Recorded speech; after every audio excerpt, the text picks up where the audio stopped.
Okay, today we're going to start right after the Mishnah on Beis and Beis. A nice long Mishnah, took a whole daf. First Mishnah of Shavuos. Masechta. It's called Shavuos. Took a whole page in this Mishnah. Can we thank Hashem that we're able to learn Torah every day? And in this lesson we're learning, we should have basic English immediately. We're learning for Shlema, for my father, and for Naftali ben Menucha Bela. Okay, let's start. The Gemara, right the Gemara, the first word, the second line from the bottom. It's Michti. Let's see. Tanami Makas Salak. The last Masechta was Masechta Makas. Want me to find the place for you?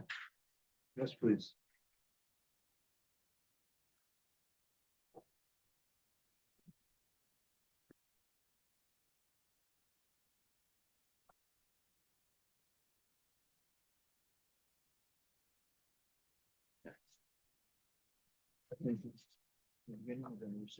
We're starting. You see, there's a bold word there. It says Gemara.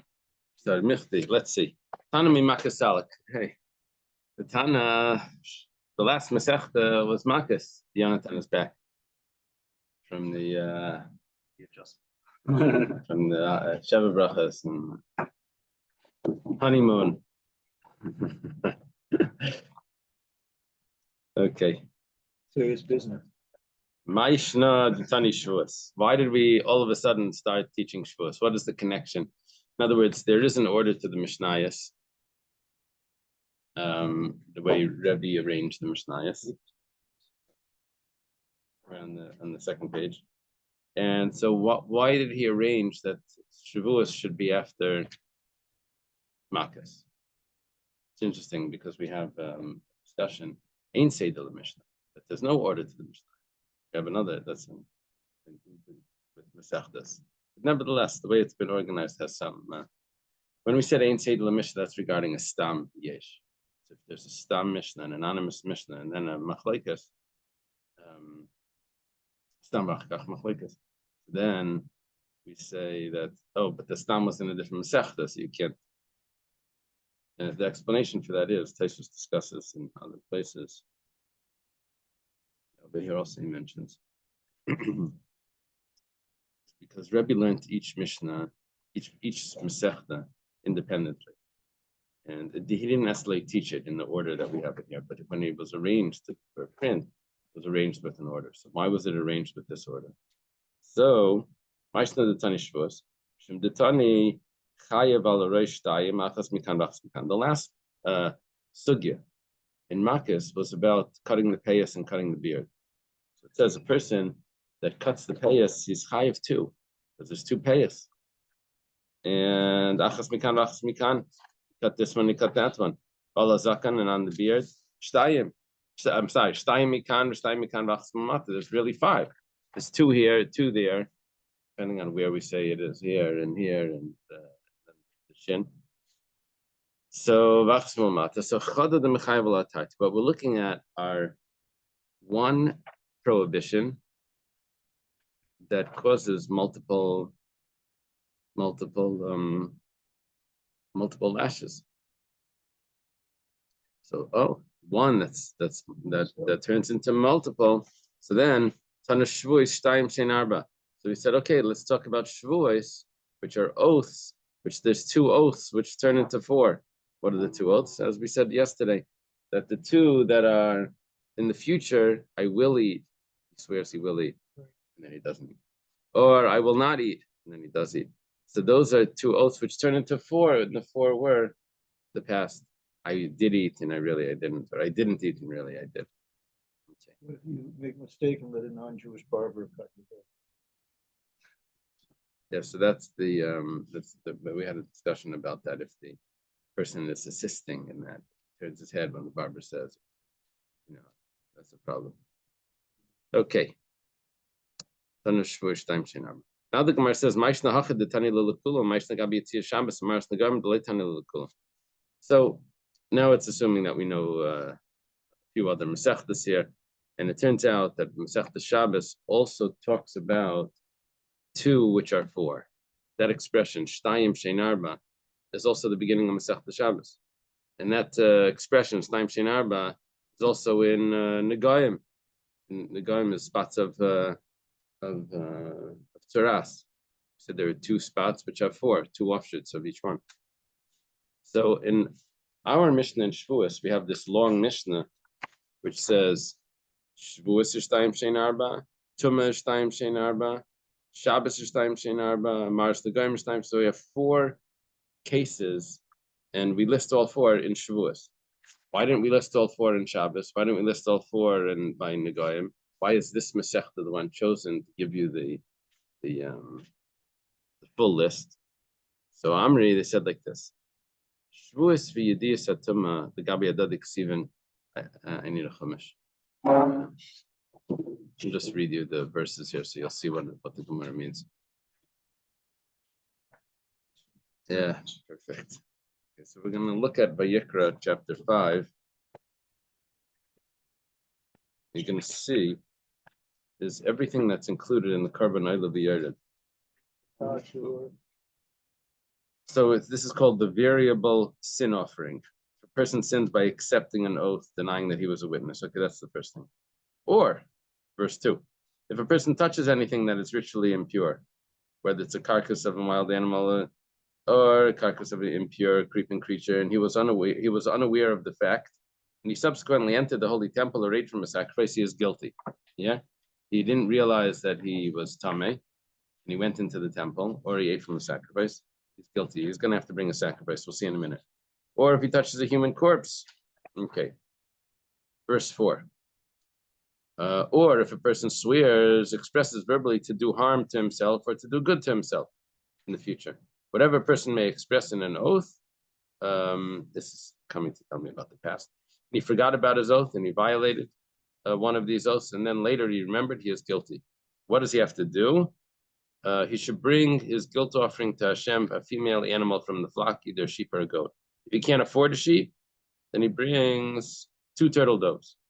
If he can't afford that, 2 turtle doves, then he brings 1/10 of an eighth of flour. That's called Karban Oila V'Yarded. It's on the slidings on the scale. It depends how wealthy he is. Bring either an animal or okay, but those 2, what we're talking about now is someone that took an oath that he didn't keep, or he went into the temple. Those 2 verses are right next to each other. The Gemara says like this: it's written both right next to each other, 1 verse apart in the parsha. In parsha, it's actually Parshas Tzav. It's not Vayikra. It is Vayikra. Vayikra chapter 5. So, the Damina Adadi B'Karban Oila V'Yarded, and it's also similar, those 2, because they have the same sacrifice that's brought for them, right?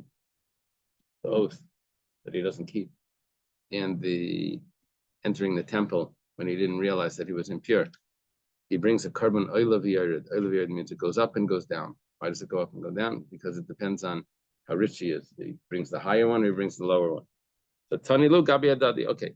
So once we have those 2 that we're going to list together, so okay, once you started, I did Tani Tarti, Tani Kulu. Once you said 2, so let's just finish the rest. And the rest is Shabbos and also Negayim, right? Spots of leprosy. So far, so good. We got the explanation why we're coming from Makkos, because we're looking for 1 that's 2 or 1 that's 5, and we turned into 2 that's 4.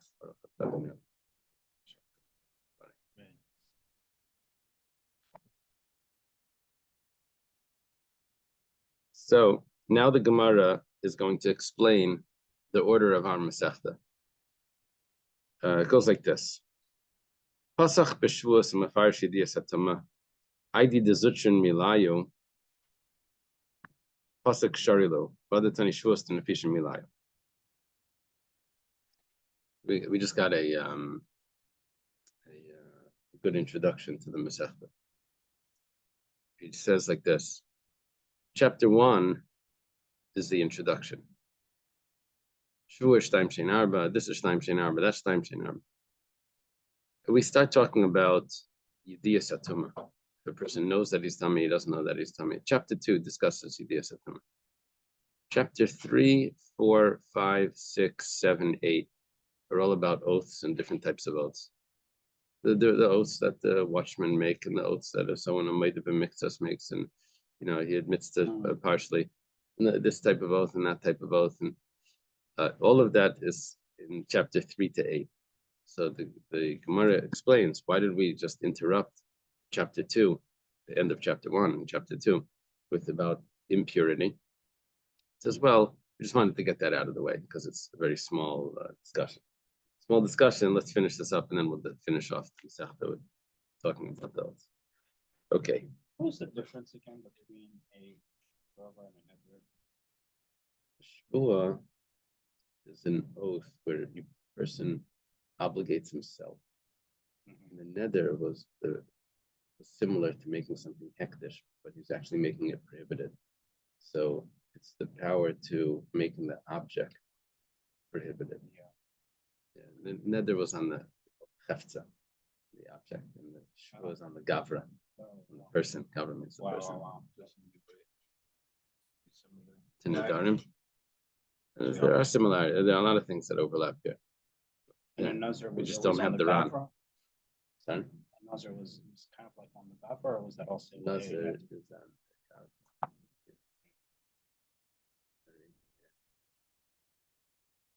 Okay.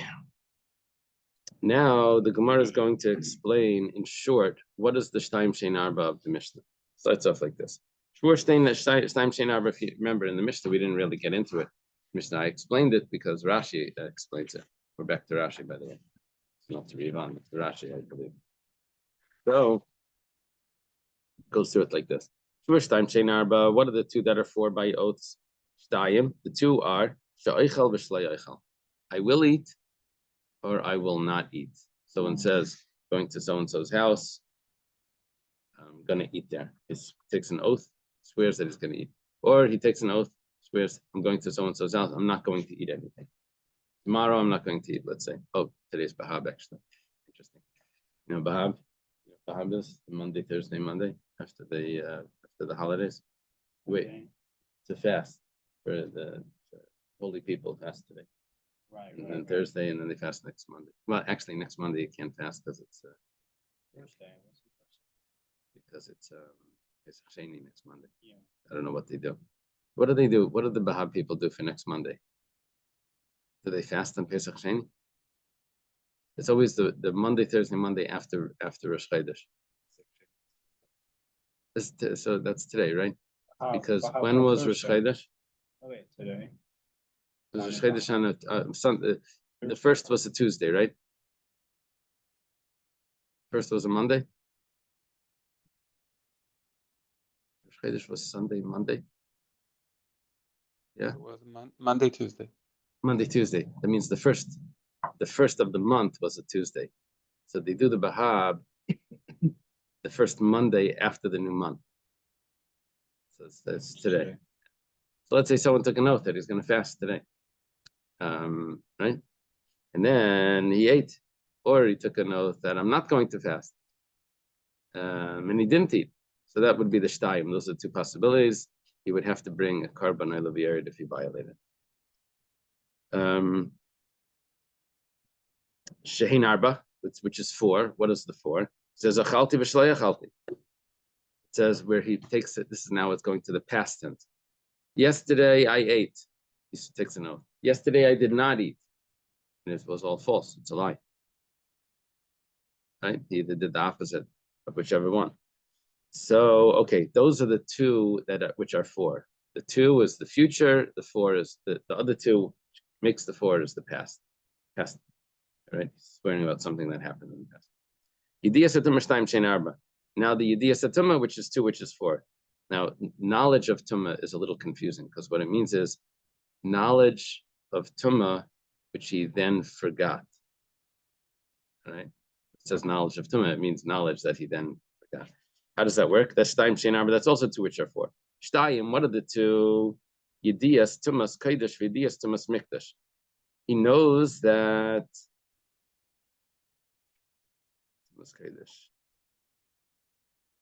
He knows that he's tummy, but he forgets, and he eats something that's holy. He knows that he's tummy, and he forgets, and he enters into the temple. It leaves out the word, and he forgets. Yeah, but that's the main point. Leaves out the main word. So, like going shopping, you're going just to get one thing, and you walk out with the whole thing, and you didn't get the one thing you wanted. No, but the point is obvious. Over here, it's a knowledge, and then it's a what are the words? The word they use? He becomes a lapse of knowledge, right? Lapse of focus. Yeah, and there's a lapse, and then he forgets that he's tummy. That's the two. And what are the two? What are the two options if he forgets that he's tummy? Two options are either he enters the temple or he eats from a sacrifice, forgetting that he's tummy. Shein Arba, which is 4, which is Kodesh and Mikdash, which means he forgets that this is holy food, or he forgets that this is the temple. I don't know what he was thinking. It's the post office. What does he think it is? I don't know. But he enters into the, he didn't realize that. Okay. Yitzia Shabbos time Shein Arba. Now we're continuing on, explaining the Mishnah. The two that are 4 regarding Shabbos, of carrying on Shabbos, is Shtayim. What are the two? Is the poor person that sticks his hand through the door or through the window and he takes something outside. Pizza, takes it outside. Or the balabayas takes something from inside his house and he passes it outside, he puts it out. Shein Arba, which is 4, is achnasa the balabayas. Is the ani takes something from outside, probably his basket, and he puts it inside. Or achnasa the balabayas, or the balabayas takes something from outside and he brings it inside. Maris Nagaim time Shein Arba. So when it came to Shabbos, the original two, is removing from the private domain and putting it in the public domain. What becomes 4 is taking from the public domain and bringing it into the private domain. That's carrying on Shabbos, taking from one domain to another. So on Shabbos. It's in Shabbos, but it's in Shavuos as well. It mentions it in Shavuos. That's what the Gemara asked. Why are you mentioning in Shavuos? We said, well, because we have a list of 2 that are 4. We're going to mention this as well. Okay, now we're holding by Maris Nagaim Shnaim Shein Arba. The spots of leprosy are 2 that are 4. Shnayim, what are the 2? Seis Baheres. Those are the 2 types of 2 types of spots. Of one is like white, like plaster, and one is white like snow, or there's different levels of whiteness. And then each one has sapachas as a secondary color. White. Last week's parsha. Yeah. Shein Arba, which are 4. Seis v'toldasa, beheres v'toldasa. Each one has an offshoot, a different type of color. Okay. Now the Gemara says, Mani Masnisen, who's the author of our Mishnah? You see, when you list 4 cases, so you get into trouble because not everyone's going to agree that each of these 4 cases is actually the halacha. We have a problem because Rabbi Shmuel holds that one of these 4 cases doesn't work, and Rabbi Akiva holds that one of these 4 cases doesn't work. That it's not actually so. It's not Shnaim Shein Arba. So we say, who's the Mishnah? Is it Rabbi Shmuel or is it Rabbi Akiva? Rabbi Shmuel. It's like Rabbi Shmuel by Rabbi Akiva. It can't be Rabbi Shmuel or Rabbi Akiva. Who's the one that holds of all 4 of these cases? All 4 of the 2 that are 4. It's 4 cases of 2 that are 4, right? Who's the one that holds of all of them? Rabbi Shmuel. If you say it's Rabbi Shmuel, I'm sorry, I skipped the line. Rabbi Shmuel, Rabbi Akiva. Rabbi Shmuel. If it's Rabbi Shmuel Amar, he says, he holds that if a person's going to bring a carbon oil of the sacrifice that he brings for swearing falsely, that's only if he swears about the future. I will eat or I will not eat. But if he's swearing about the past, he doesn't bring the carbon oil of Yered. He says, I did eat. What were you out so late? I swear I didn't drink. Something like that. So if it's a past tense, if an oath about the past, Rabbi Shmuel holds that the carbon oil of Yered doesn't apply to that. It only applies to the future. So he doesn't have the 2 that are 4. So it can't be Rabbi Shmuel, because one of the cases doesn't fit with Rabbi Shmuel. We're talking about the carbon. Isn't an oath automatically about the future? It could be about the past. Swear that you didn't go to that place. Swear that you didn't eat. Swear that you did eat. Swear that you. All that is past. Future is, I swear that I will. Right? Here, we don't have the problem of the person or stating like the default, like the case that he says, "Oh, I will eat this." That's normal. Swears that he's going to eat. Normal. Would it still be like that? Yeah, he swore that he's going to eat. If he doesn't eat, he violated his oath. And but like the normal is different. Like something can be stated. Not like it was already normal. No. You're thinking about. Like if something was already prohibited and the person say, "Oh, this shouldn't be prohibited to me." Yeah, that's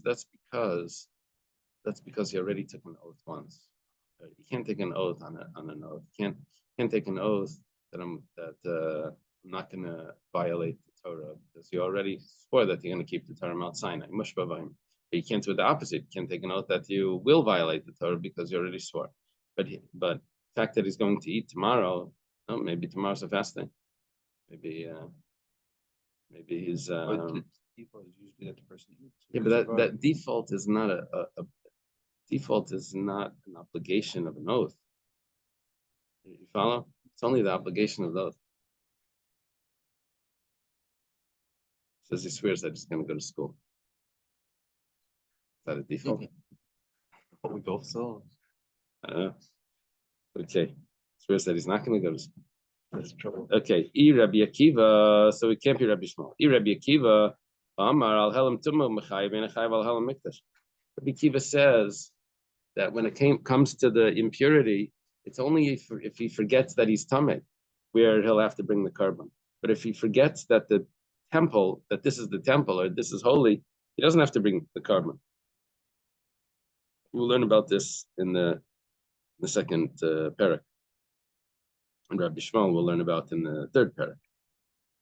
So here it's just referencing things that we learn later. But whatever the case is, we know that this is problematic according to Rabbi Shmuel. It's problematic according to Rabbi Akiva.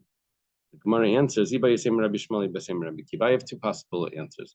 Either we say it's really Rabbi Shmuel's opinion, and we'll have to figure out how that one case fits with him. Or we'll say it's Rabbi Akiva's opinion, we'll have to figure out how that case fits with him. Rabbi Shmuel. If you say that it's Rabbi Shmuel, then behem l'chiyav mehem l'ptur. You know what we'll say? We'll say like this. Rabbi Shmuel said that the oath for the future, I will eat or I will not eat, will incur, if he violates that, will incur the sacrifice of Eilav Yared, that type of sacrifice. The oath of the past won't incur that sacrifice. Okay, but it's still an oath. So we're just saying it's 2 that are 4. It doesn't mean that he gets the sacrifice, but big deal. Okay, he doesn't get the sacrifice, but it's still 2 that are 4. Those you have those cases. It's still a prohibition. You can't lie, right?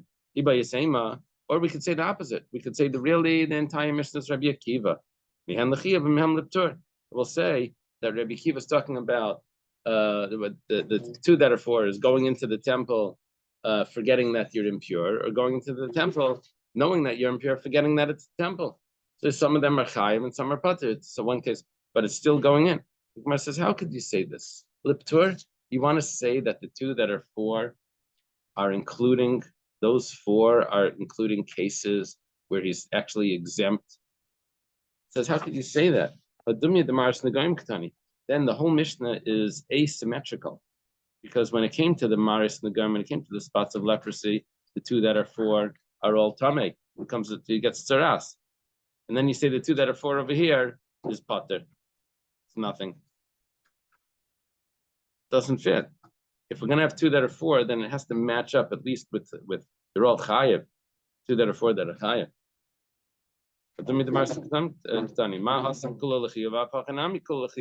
All of them should be chayiv.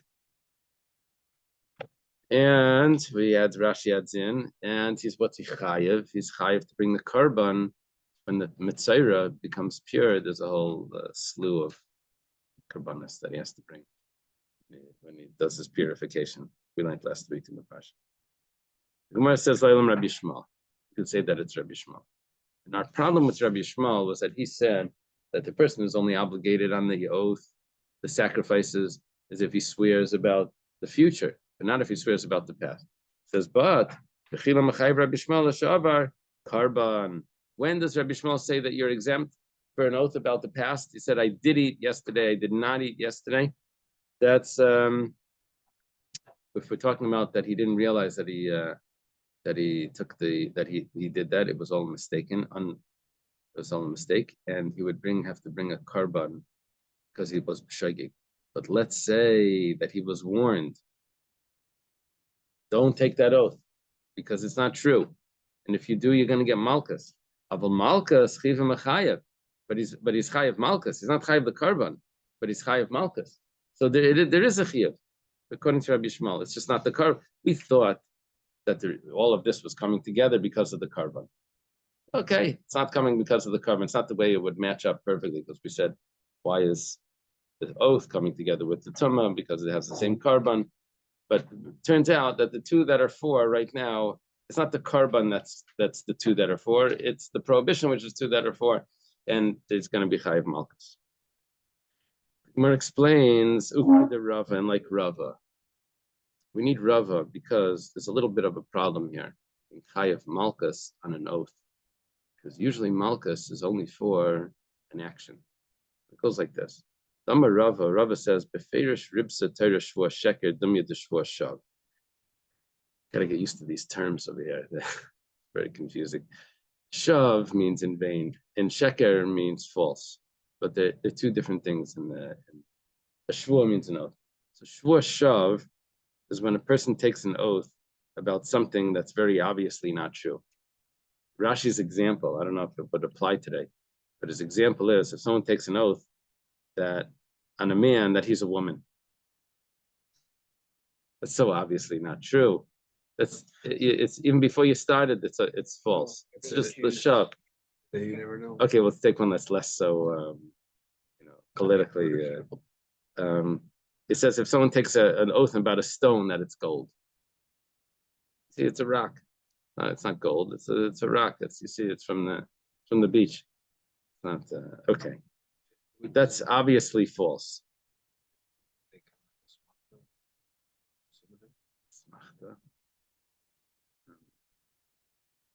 Smachta is something else. But what do you mean a smachta? Smachta from Like when the person will make exaggerate. Oh, I get what you're saying. That a smachta. That like the gambling type of a smachta. I don't think it's going to happen. Right. Right. It's a little boy that's taking his little girl, or vice versa. That happens all the time. Yeah, so that wouldn't go under this category. Now, we're talking about an oath that's very obvious. Very obviously, like we are now, he swears that we're now in shul. We're now learning Gemara. It stakes out. But what are you doing taking out? So, no, I'm sorry, Lashani says you do it. To say that the opposite of the obvious, not the obvious, the opposite of the obvious. So that's a shvuas shav. Now, where does he know that you get malchus? What Rav is doing is saying that there's malchus for shvuas shav.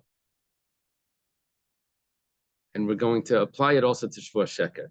So malchus for shvuas shav gets from a pasuk that says, Hashem will not atone for someone that swears the shav.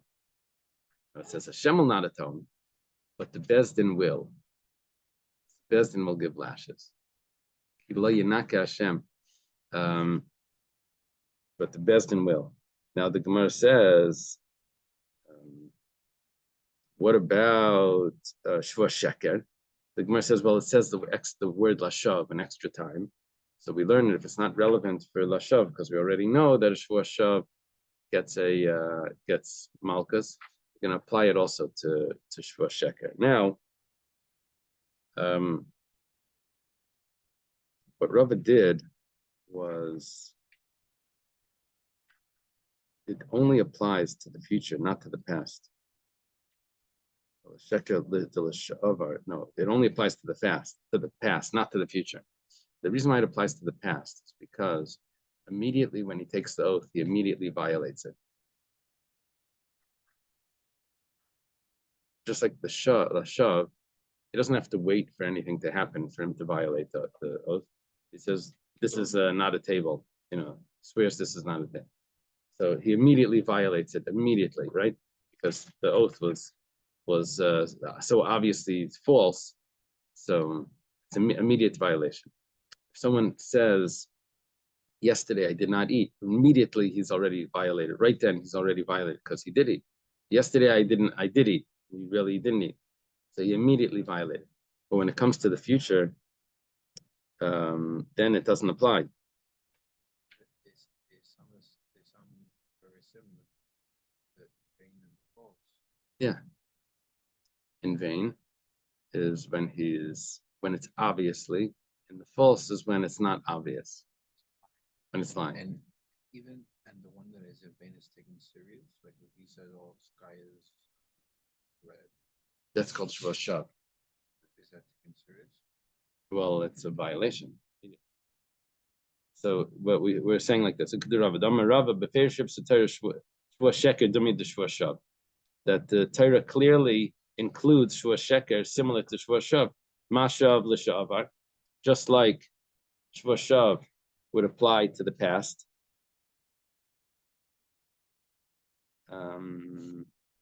What does that mean?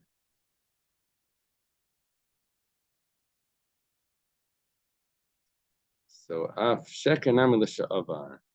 Also, the sheker is only to the past. What does it mean the shav is l'sha'avar? What I thought it's the present. Let's see what it says here. It was also make for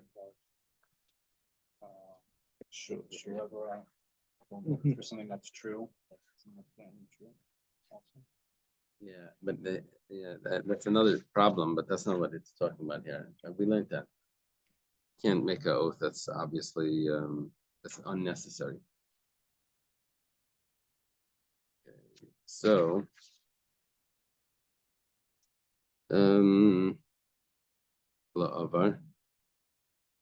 oh, I guess it means the item exists. Mashav, the item exists already. He's saying that this stone is really gold, and everyone knows it's not. So it's not that I have to wait for something in the future to happen. That's what it means. So also sheker is l'sha'avar. Okay, so guess what? So now we have malchus for a shvuah sheker. Person takes an oath that I did eat or I did not eat. He has malchus for that, and it fits according to Rava. Where does Rava get it from? He learns it from Shavuos Shav. I did or I did not. But we know that it's for the vain, and what we're learning now is it also applies to false. Which false? Past tense false, which is exactly what we were looking for. Past tense for the past, something about the past. Okay, so the Gemara says Bishleima achalti the layachalti kiderava. I get what it means. Achalti and layachalti. It's talking about I did eat or I did not eat. That would fit with what Rava was taught us. That Rava said that's similar to the oath that's in vain, and therefore there'll be malchus on that. However, and there's one more detail here, or if he takes an oath about the future, shloi oichel va'achal nami. Now we're dividing up the future into two categories. One is shloi oichel, I will not eat, and he then eats. So the violation of that is an action. When he eats, he violates the oath. So that's an act, anything with an action that has a prohibition on it would be malchus.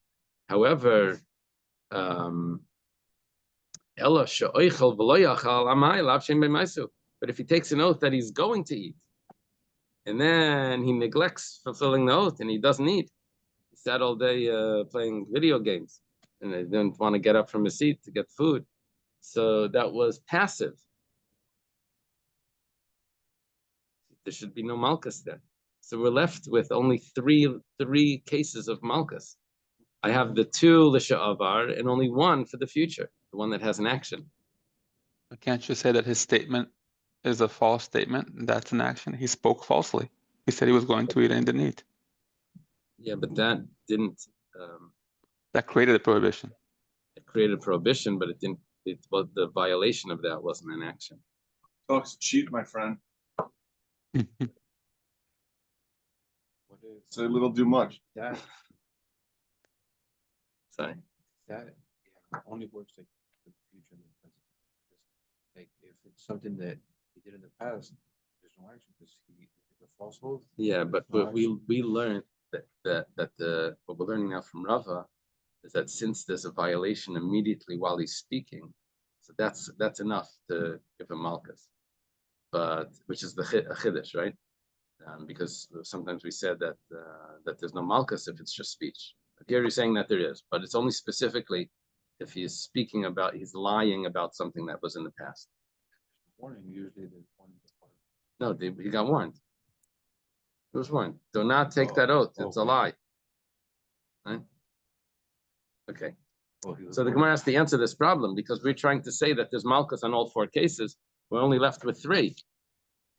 So Kasavar Rabbi Yishmael, the Gemara tries to answer, and it's going to get into a whole mess. Kasavar Rabbi Yishmael, Lav Shem B'Maisa Leiken Alav. Big deal. We had an opinion. Lav Shem B'Maisa, a lav that doesn't have an action gets malchus. So okay, so if you hold like that, then it resolves everything.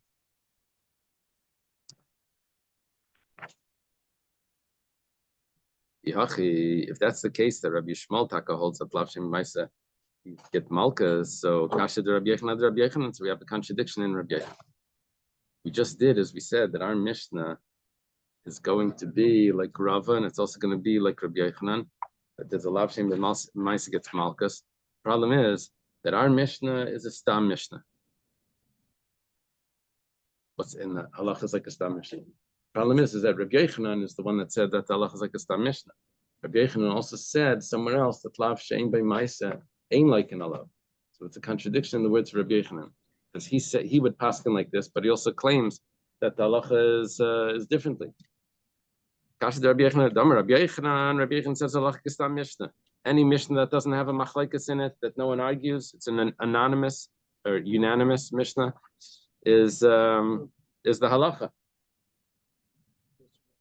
Yeah, but you're confusing everyone because unanimous means that it's not just Reb Meir. Why is he saying stop? So I had a discussion about this once. But does Stam Mishnah mean anonymous? It doesn't mean unanimous. But we know that a Stam Mishnah is Reb Meir, so it's not unanimous. It's just Reb Meir. But I think the explanation is like this: that Rebbe uses the wording of Reb Meir as a Stam, if everyone would agree to that, if that would be the Allah. No, he makes it into Yanan. Rebbe could quote it in the name of Reb Meir. Rebbe could quote it in the name of plain. So it says unattributed Mishnah. Okay, unattributed Mishnah resolves that. If Rebbe doesn't use the name Reb Meir, then that means that he's paskening like that. The Rebbe is the one that's paskening here. When he set up the Mishnah, there's a code in the Mishnah is what Rebbe wanted. And Rabbi Yochanan tells us that code, tells us that the halacha is like a Stam Mishnah. Rebbe did that on purpose. He didn't put a name in it because he wants us to pasken like that. So halacha is like a Stam Mishnah, and our Mishnah is a Stam Mishnah. And which would mean that Lav Shem B'Maisa, you get Malchus. However, the problem is, V'itmar, but we have another source. It says, Shvua, someone takes an oath. He says that I'm going to eat this loaf of bread today. The day passed and he didn't eat it. Rabbi Yechon Reish Lakish both say that there's no malchus there. Why not? Now, Rabbi Yechonon Amarina like Mishim Dav Lav Shem B'Mais. Rabbi Yechon says Lav Shem B'Mais. We already have our contradiction, right? Rabbi Yechonon clearly says Lav Shem B'Mais. You don't get malchus. There's no action. B'chol Lav Shem B'Mais saying like in a love. You don't. There's no malchus. Reish Lakish Amarina like because it's Rasafiki. Because when were you supposed to warn him? In the morning. You have to eat. He took an oath. You don't eat. There's going to be prohibition here. It's going to be that. He says, I'll do it later. I'll do it later. So it's all Asra Suffolk because he can't really tell him that you're about to violate it because he always defends himself that no, I still have time. But right, I have potential to do it later. 1 second before, I think. It's not time. Right. And Asra Suffolk, Leishme Asra. And Asra Suffolk is not considered a good warning. A warning has to be definite. That was a machlekes. Okay. So we have a contradiction in Rabbi Yochanan. How could Rabbi Yochanan say the halacha is like our Mishnah and also say that the halacha is not like our Mishnah? He says halacha kistam Mishnah and then he passes differently. The Gemara answers Rabbi Yochanan stamachin ashkach. Really, Rabbi Yochanan holds lav shein b'maisa does not get malchus. We have our Mishnah, which is a stam Mishnah. He says, well, he has another stam Mishnah, but then we have to figure out what Rabbi was thinking, but that we'll see in a minute. High stama, which stam are we referring to? Ilema high stam, if we're talking about maybe another unattributed Mishnah that says the Tanan. We had a Mishnah in Makis, actually. It makes it easier on us when we references things that we just learned. It says, the pasuk says, he can't break a bone in the Korban Pesach, right? When you eat the meat of the Korban Pesach, sorry? Or during Shabbos. No, you could break a bone on Shabbos. You try not to. Maybe, all right. If it's like part of the Try chicken. not to bleed Yeah. too. Oh, you're talking about on a human bone. No, I'm talking We're about talking when about you're eating a chicken meat. You wings. break the bone to eat the Oh, meat. okay. So you can't break a bone of the Korban Pesach.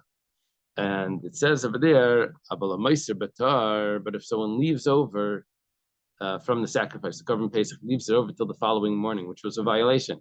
Ibriga Blibina, right? The nicer, not let leave it over till the morning. And the shaver betame, or someone that breaks a bone in a Korban Pesach that was tame, not in a Korban Pesach that was kosher to eat. Those two cases, ain't like arbam, you don't get malchus. The Gemara explains.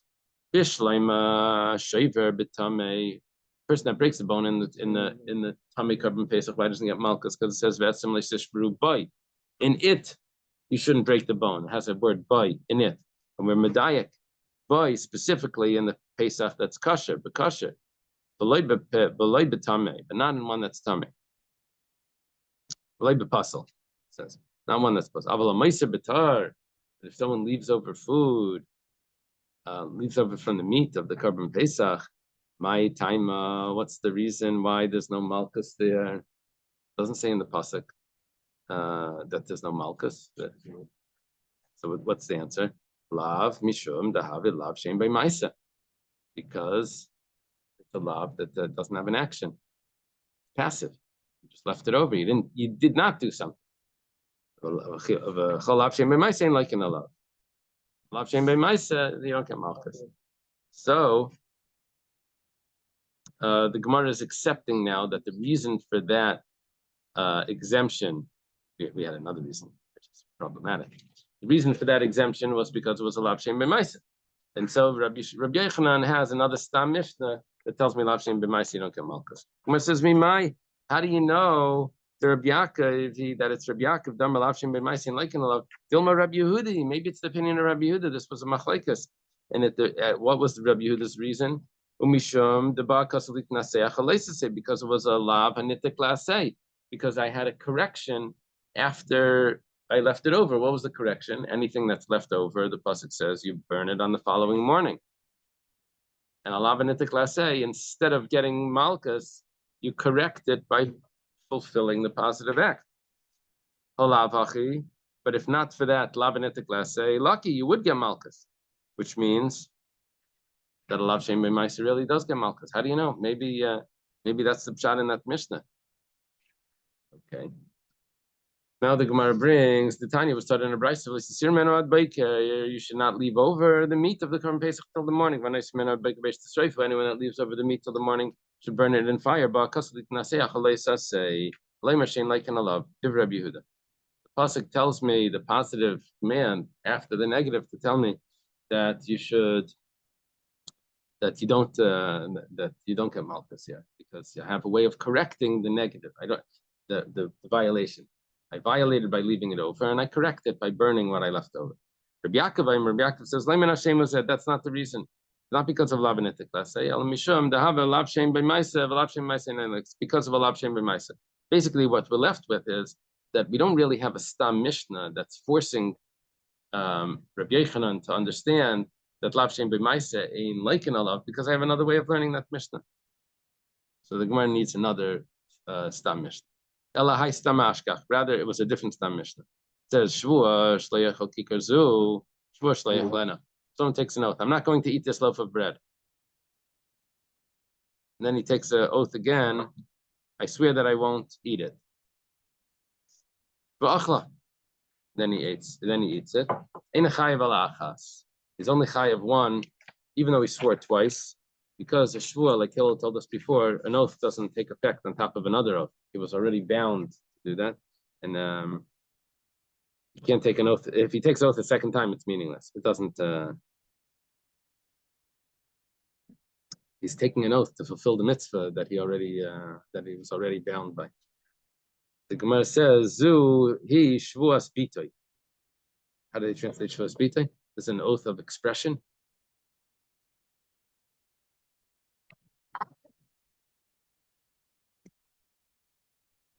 Oath of an utterance. Oath of an utterance. An utterance. Okay, bitoy means an utterance or expression. Oath of an utterance. Shechayav al zedayna That's the makes. other opinion. That you chayev if a person violates this intentionally, right? He said what he was going to do, and he violates intentionally, gets malchus. Now, what happened over here was he said he was going to eat, and he didn't eat, and so we see zuhi dechayav al zedayna makes. Over here, you get malchus. But if he took an oath that he would eat, but he ends up not eating, exactly the opposite case, then there won't be malchus. We're medayik from this Mishnah that if it would be a lav shem b'maisa, if there would be no action, if it would be passive, then there wouldn't be malchus. The Gemara says, Michti, 1 second. Hai stama v'hai stama. What we're left with are two stam mishnayas. I have our Mishnah, which is a stam Mishnah, which we learned like Rabbi Shmuel, which ends up telling us that there is malchus for a lav shem b'maisa, and then I have that Mishnah by the two Shavuos, which is also my chazi David ki haistama, David ki haistama. Why is it? What's forcing him? What's compelling Rabbi Yochanan to go like the other stam that tells me lav shem b'maisa ain't like an alav? You have a good question, but according to your question, Rabbi Gufei chasasam lan hachi hachi hachi. What about Rabbi? How did Rabbi make a stam Mishnah here, make a stam Mishnah there? Ella mi karasava lav shem b'maisa like an alav. Originally, Rabbi held lav shem b'maisa you get malchus for. Usama, and he's made a stam Mishnah, which was our Mishnah. V'hadar savar ain't like an alav. And then he made another Mishnah that says that you don't get malchus. In other words, Rebbe himself changed his mind. But the Mishnah doesn't go away because Mishnayos were memorized, so we never took away. It's like try to change a song in someone's mind, like the word. No, we switched one word over there. You can never do that. So you have to leave it like it's original. Now, just to clarify, the first Mishnah in Avar Masechta tells me Lav Shem B'Maisa like an alav. That's what Rebbe held when he originally. As he learned through the Masechta, he switched it, and he says Lav Shem B'Maisa ain't like an alav. Later on, when they have that other Mishnah, Daf Yomi, so Rebbe switched it. Okay, let's leave it over here. It's been very hard for them to